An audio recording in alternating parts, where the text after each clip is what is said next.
আর শেষে আছে আছে। আমি আগে বলছি আছে দিয়ে যদি কোনো বাক্য বাংলা বাক্য বলা হয় তাহলে আমরা দেয়ার দিয়ে শুরু করব। আর যদি প্লুরাল হয় বাক্যটি অর্থাৎ অনেকগুলো বোঝায়, একের অধিক বোঝায়, সেক্ষেত্রে আমরা দেয়ার আর দিয়ে শুরু করব। যেমন there are lots of book on the table, অর্থাৎ টেবিলের উপর অনেকগুলা বই আছে, সেই ক্ষেত্রে আমরা দেয়ার আর ইউজ করব।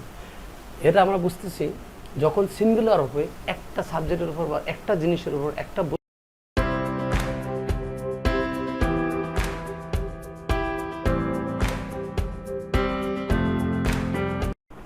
হ্যালো ভিউয়ার্স, আসসালামু আলাইকুম। Welcome to my channel 15 minutes English school. আজকের ক্লাসে আমরা শিখব ইন্ট্রোডাক্টরি দেয়ার অ্যান্ড ইটের ব্যবহার। সেন্টেন্সে কীভাবে ইন্ট্রোডাক্টরি ইট এবং দেয়ার ব্যবহার করা হয় সেটা আমরা আজকে শিখব। চলুন মূল আলোচনাতে যাচ্ছি। ইন্ট্রোডাক্টরি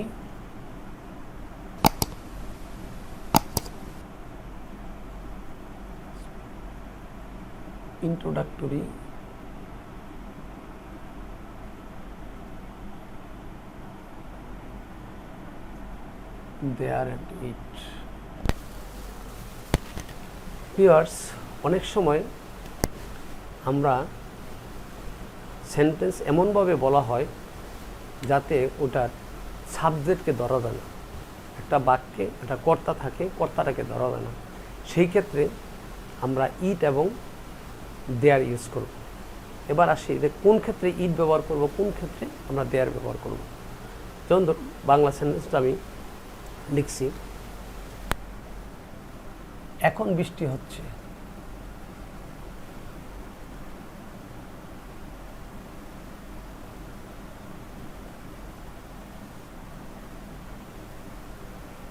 এখন বৃষ্টি হচ্ছে এই বাক্যে যদি আমরা ট্রান্সলেট করতে চাই তাহলে আমাদেরকে লিখতে হবে ইট রেইনস নাও।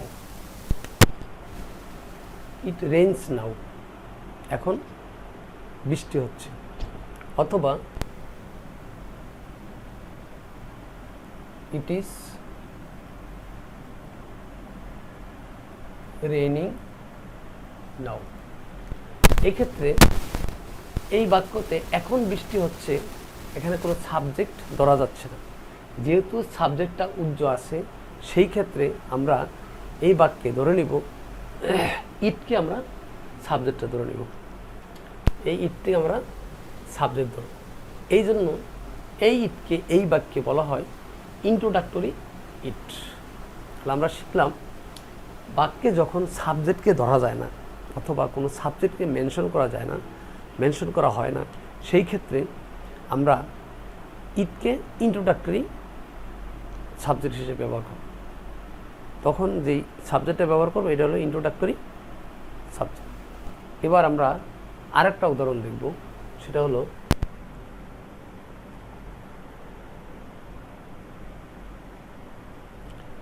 আজ বৃষ্টি হবে। আজ বৃষ্টি হবে, এটার মধ্যে কোনো সাবজেক্ট ধরা যায় না। সেই ক্ষেত্রে আমরা লিখব ইট মে রেইন টুডে। ইট মে রেইন টুডে, আজ বৃষ্টি হবে। এই ক্ষেত্রে আমরা এই ইটটা ব্যবহার করেছি, এটা হলো ইন্ট্রোডাক্টরি ইট। আর যেহেতু সম্ভাবনা বোঝাচ্ছে এই জন্য আমরা মে ইউজ করতেছি, রেইন বৃষ্টি হওয়া, আজ টুডে। এইভাবে আমরা ইন্ট্রোডাক্টরি ইটকে বাক্যে ব্যবহার করতে পারি। এবার আসুন আমরা ইন্ট্রোডাক্টরি দেয়ার কীভাবে ইউজ হয় সেটা আমরা ইউজ করব। যখন কোনো কিছু আছে অর্থে মিন করে, সাবজেক্ট বোঝা যায় না, সেই ক্ষেত্রে আমরা সিঙ্গুলারের ক্ষেত্রে দেয়ার ব্যবহার করব, দেয়ার ইজ ব্যবহার করব। আর প্লুরালের ক্ষেত্রে আমরা দেয়ার আর ইউজ করব। এবার দেখেন একটি এক্সাম্পল লিখে দেখাচ্ছি।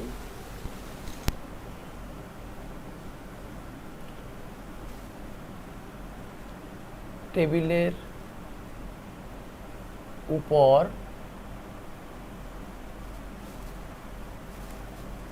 একটি বই আছে, টেবিলের উপর একটি বই আছে। এখানে বোঝা যাচ্ছে না সাবজেক্ট কোনটা হবে। টেবিলের উপর একটি বই আছে, যে ক্ষেত্রে যেহেতু বোঝা যাচ্ছে না সাবজেক্টটা কি হবে, কিন্তু এখানে আছে অর্থে মিন করছে আছে, তাহলে আমরা দেয়ার দিয়ে শুরু করব। আর যেহেতু একটি বইয়ের কথা বলছে, একটি মানে সিঙ্গুলার, সেক্ষেত্রে আমরা দেয়ার ইজ ইউজ করব। লিখে দেখি ভিউয়ার্স, দেখেন সেন্টেন্সটা লিখতেছি।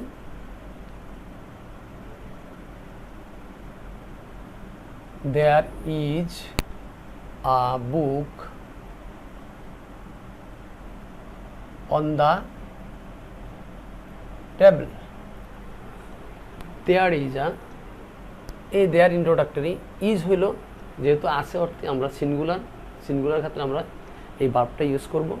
তাহলে আমরা এই ক্ষেত্রে দেয়ার ইজ ব্যবহার করব, যেহেতু সিঙ্গুলার বোঝাচ্ছে একটি বই, দেয়ার ইজ ব্যবহার করব। এবার আসি আমরা আরেকটা উদাহরণ দেখি ভিউয়ার্স। এবার দেখব দেয়ারের আরেকটা উদাহরণ দিলে আপনারা ক্লিয়ার হয়ে যাবেন। টেবিলের উপর অনেকগুলো বই আছে, এখানে অনেকগুলো বইয়ের কথা বলছে, আর শেষে আছে। আমি আগে বলছি আছে দিয়ে যদি কোনো বাক্য, বাংলা বাক্য বলা হয়, তাহলে আমরা দেয়ার দিয়ে শুরু করব। আর যদি প্লুরাল হয় বাক্যটি, অর্থাৎ অনেকগুলো বোঝায়, একের অধিক বোঝায়, সেক্ষেত্রে আমরা দেয়ার আর দিয়ে শুরু করব। যেমন there are lots of book on the table, অর্থাৎ টেবিলের উপর অনেকগুলো বই আছে, সেই ক্ষেত্রে আমরা দেয়ার আর ইউজ করব। এটা আমরা বুঝতেছি যখন সিঙ্গুলার হবে, একটা সাবজেক্টের উপর বা একটা জিনিসের উপর, একটা বস্তুর উপর কথা বলবে, সেই ক্ষেত্রে আমরা দেয়ার ইজ ইউজ করব। আর যদি অনেকগুলো বোঝানো হয়, লট অফ থিংস বোঝানো হয়, সেই ক্ষেত্রে we will use there are. Subject আমরা দেয়ার দিয়ে শুরু করব, আছে এই বিধায়। তাহলে viewers, introductory its and introductory there আপনারা ক্লিয়ার হয়ে গেছেন আশা রাখি। আজ এই পর্যন্ত, আবার দেখা হবে নেক্সট কোনো গ্রামার ক্লাসে। এই পর্যন্ত ভালো থাকবেন, আল্লাহ হাফেজ।